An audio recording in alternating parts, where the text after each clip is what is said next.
The Taking the Biz Hot Topics Guidebook is now available, packed with tips about how to analyse and evaluate some of the most frequently examined topics in A-level business. You can head to takingthebiz.com to purchase your copy now. Hello and welcome to Taking the Biz. This is the A-level business channel, and in this video for A-level business students, we are going to investigate different ways of entering international markets. So many organizations are attracted to wanting to sell their goods and services in overseas markets. Maybe they feel the growth potential is greater, the profit potential is greater, the economies of scale potential is greater by looking to international markets that they could try and penetrate rather than continue expanding in their own domestic markets. But when a business is considering selling its goods and services abroad, there are different ways that it can try and sell in those markets. And what separates them is the level of investment or commitment that the business needs to make to the overseas nation that it is going to sell in. So perhaps the most simple way of selling in international markets is to continue to produce your goods and services in your own domestic nation, perhaps using any excess capacity you have at your existing production facilities to produce additional goods and services for this foreign market, and you will produce them in your domestic nation and simply transport them or export them to the foreign markets that you're seeking to penetrate. Now, this might be attractive because it might be a lower cost way of trying to sell in international markets. You're not having to invest in new production facilities, and you're not having to try and build new locations in foreign nations. You use your existing production plants, but you just transport additional goods and services that you produce to those foreign markets. But this does bring with it the added complexity of logistics. You've got to find a way of getting your goods and services from the country you've produced them in to the country you wish to sell them in. And you've got the added difficulties of trying to find a mechanism for consumers in that country to purchase those goods and services when you don't have a physical location there for consumers to visit.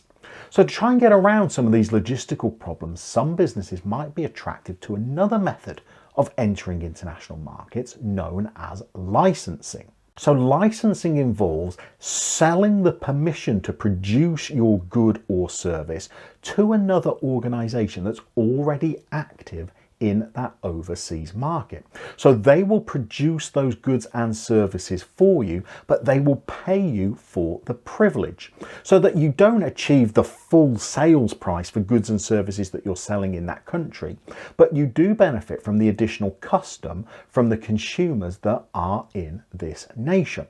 Perhaps a level up from that is to go for what is known as a joint venture. This time the business takes a little bit more of a prominent role in investing in the country that it is trying to penetrate. And it works by trying to find a local firm that is already active in that nation and agreeing a joint venture, a partnership with them.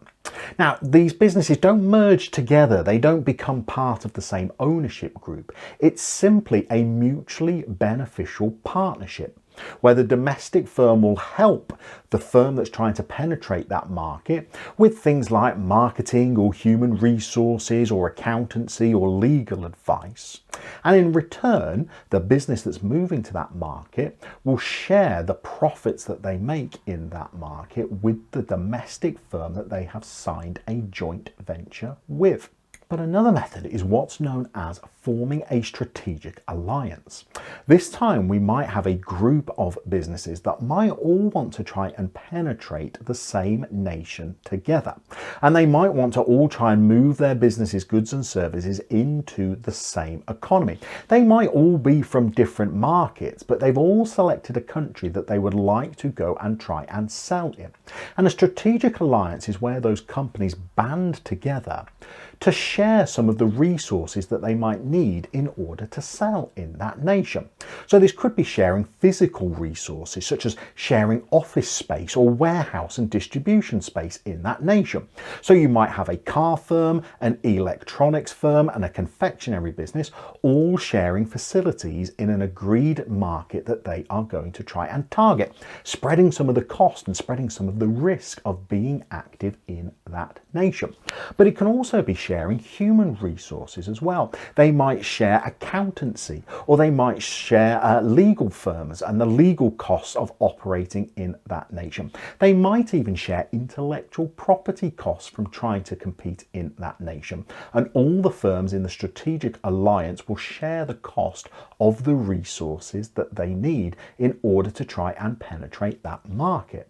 Perhaps a slightly higher level of commitment to an overseas market might be to try and engage in cross-border mergers and acquisitions.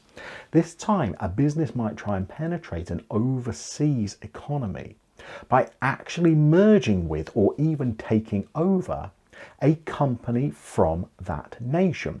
So a supermarket, for example, might decide to try and enter an overseas market by taking over a domestic supermarket that has already established a market share in that country. Now that has the added benefit of you get to take over an existing brand name that's already active in that market, and you also get all of the expertise that that business has about the local domestic marketplace. So it might mean that the business is able to minimize some of the risks of moving into a market that it doesn't fully understand. But of course, this comes at a cost, and you will have to pay the price of buying the shares of the company that you are taking over, or you will have the cultural difficulties and the integration difficulties of merging one business with another business from a different country. And there might be language difficulties, there might be cultural difficulties of bringing those two organizations together. The final way that we might try and penetrate international markets is by actually establishing our own production facilities there, or our own retail outlets there, to actually invest in greenfield developments where we build sites in that nation. Now, obviously, this might be one of the more expensive ways of trying to penetrate an international market, but it might just give us a little bit more control over the process. With a method such as exporting, we're not actually active in that overseas nation. Our products are just for sale there.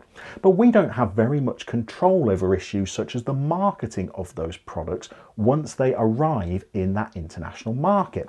But by developing our own outlets and production facilities, we are now having far greater control on the ground of our business's image and reputation and marketing and production and quality levels and distribution networks in this nation.